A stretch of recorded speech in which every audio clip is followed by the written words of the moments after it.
Hey guys, welcome to topic 2 in chapter 14. In this topic we're going to talk about energy generation in chloroplasts. This is partially photosynthesis a little bit, but we're going to really talk about how oxidative phosphorylation is used to generate sugar molecules and other molecules that can be used throughout the cell in the plant. So this topic outline focuses on photosynthesis and chloroplasts. Here are your topic objectives. As always, these are what I expect you to have mastered before our next exam. So if you have any questions, please let me know. Alright, so now let's talk about the chloroplasts. Chloroplasts and mitochondria are really similar. They have DNA, RNA, ribosomes, and they also have a double membrane, but their double membrane is really limited to the perimeter because what's on the inside is very different. What they have is this jelly-like substance called the stroma, and then they have these pancakes of little individual compartments called thylakoids. And these thylakoids are where photosynthesis will occur. So it's important that you understand how these structures are different.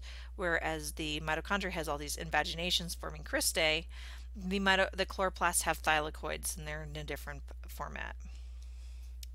So here is an overview of photosynthesis. Now this topic is going to be really short and sweet over this, mostly because I expect you to have a lot of this already done.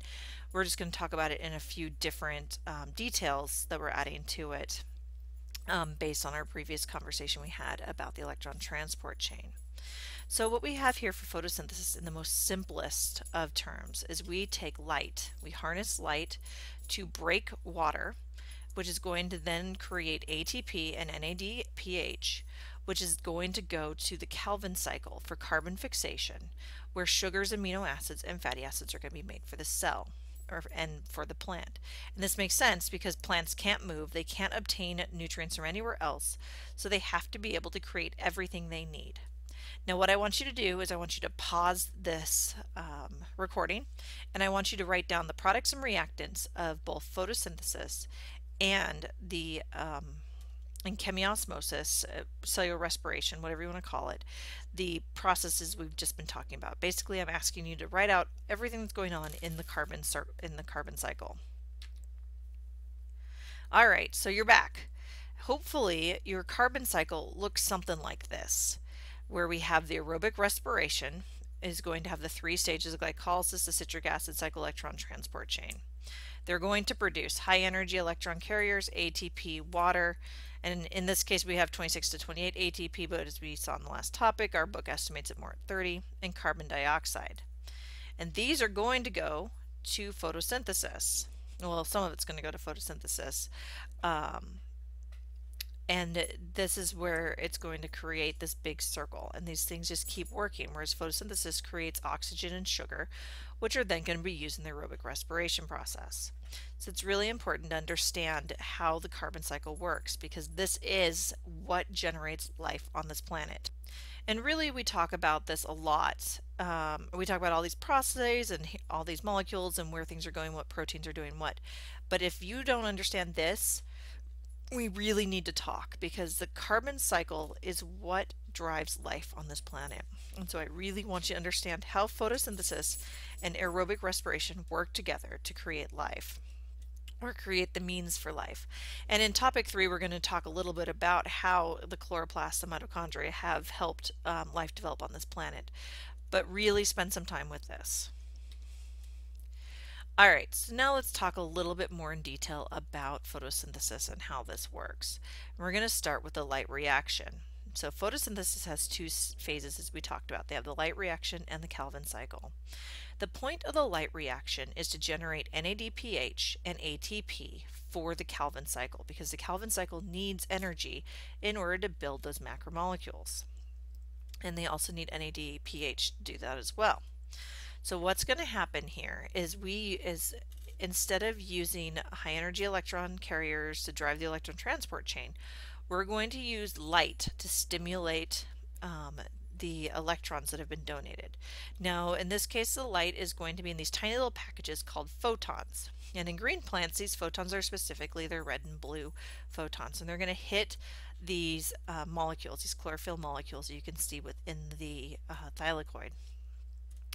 And what it's going to do is it's going to bounce around. All this energy is going to bounce around until it reaches the reaction center.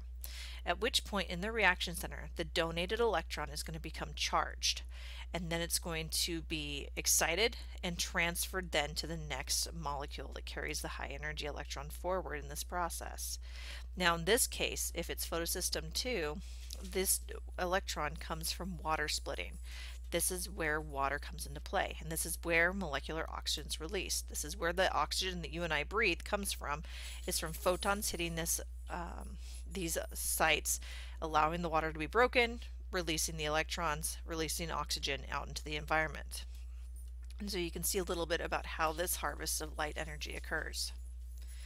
So now let's look a little bit more at the electron transport chain in plants. And it's a little bit different, whereas in the mitochondria, the electron transport chain's main job was to pump protons across the membrane.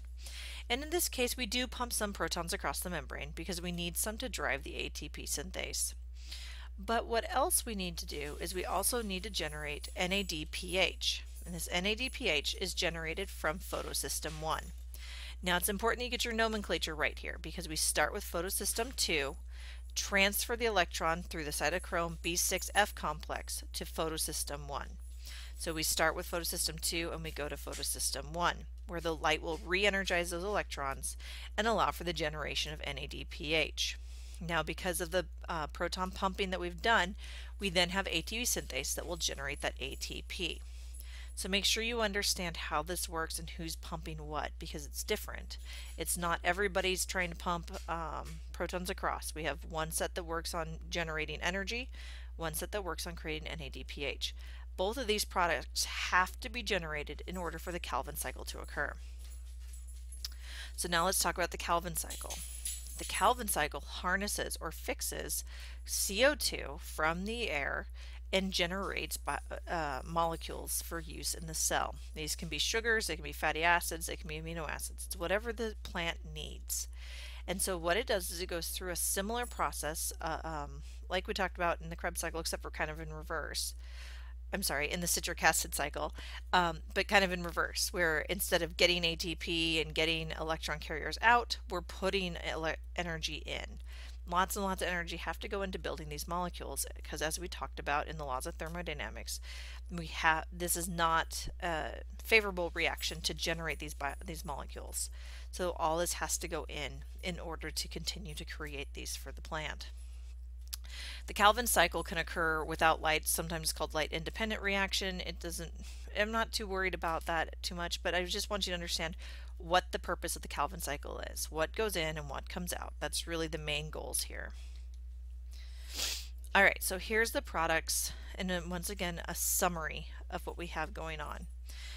Once these sugars are created, they have a couple different options. They can go and be stored as starch. We talked about the potatoes storing their energy stores as starch and potatoes, but they can also go and be used in the mitochondria for energy creation, because the ATP that's created in the chloroplasts is created almost exclusively for the Calvin cycle.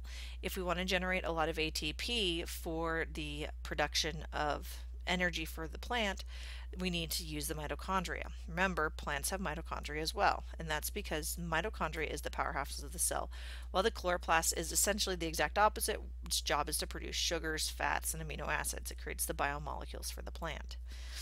So this is a quick summary and a quick discussion of how we use membranes to create molecules within plants, and how these cells work to essentially create or to substitute for what we do when we ingest food. So make sure you review your objectives and let me know if you have any questions about any of the items we talked about in this topic. And when you're ready, go on to topic number 3.